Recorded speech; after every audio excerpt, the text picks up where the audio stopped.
Please আমরা আগের মতো হয়ে যাই। আমি কিন্তু অনেক হাত কাটলাম। আরে ওটা টমেটো সস আসিল না, সত্যি রক্ত আসিল।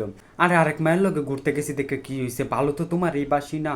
আচ্ছা, আরেকটা চান্স দিতে তো পারো না, মানে মানুষ মাত্র ভুল হতেই পারে, তার মানে তুমি আমার আরেকটা চান্স দিবা না, এটা কোনো কথা? বলতা কি ভালোবাসা অনেক, কোথায় গেল তোমার ভালোবাসা?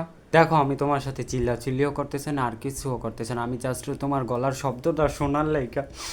আর আর একবার চান্স দিয়ে দাও, এটা লাস্ট চান্স, এটা লাস্ট চান্স। হ, 52 নাম্বার তো, 52 আমি তোমার প্রমিস করতেছি, 52 আমি কখনো 53 হতে দিব না। এটা লাস্ট চান্স, তুমি আরেকটা সুযোগ আমার দিয়া দেখো। এইবার তুই দেখিস, তোর বাড়ির সামনে যাবো, তোর বাপ মারও জানাবো। তোর বাপ মাই দে হোক, তোর হ্যাঁ গো মাইয়াটা কি আকাম করতাছিল আমার লগে এতদিন, আমি আমি আমি আর কিছু জানি না। আমি আজকে যাবো এই মুহূর্তে, তোর বাড়ির সামনে অনেক গিয়া বইয়া থাকবো আমি। আমি বাজেভাবে কথা বলতে চাই না, আমি তোমার সাথে কখনো খারাপ ব্যবহার করতে পারি, কখনোই পারি না। তুমি আমাকে বাধ্য করতেছো খারাপ ব্যবহার করালে, কি লেগে আমার আরেকটা সুযোগ দিয়া দেখো না তুমি। আচ্ছা ঠিক আছে, অ্যাটলিস্ট আমরা ফ্রেন্ড হয়ে থাকতে পারি, কিন্তু প্রমিস করো তোমার লাইফে অন্য কোনো ছেলে আসবে না। আমি লাস্ট থাকতে চাই।